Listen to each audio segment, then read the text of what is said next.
Всеки ден носех пакет салфетки, капки за нос и шепа хапчета. И колкото повече ги взимах, толкова по-малко ми помагаха.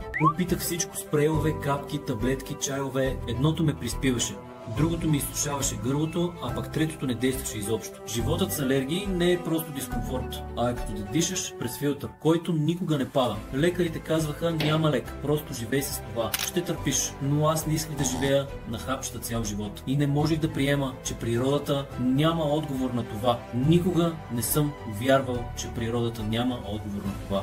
Знаех го още от историите на прабаба ми. Тогава открих Алергофорте от билкова лечебница. Натурална формула с кверцетин, витамин С, бромелаин и коприва.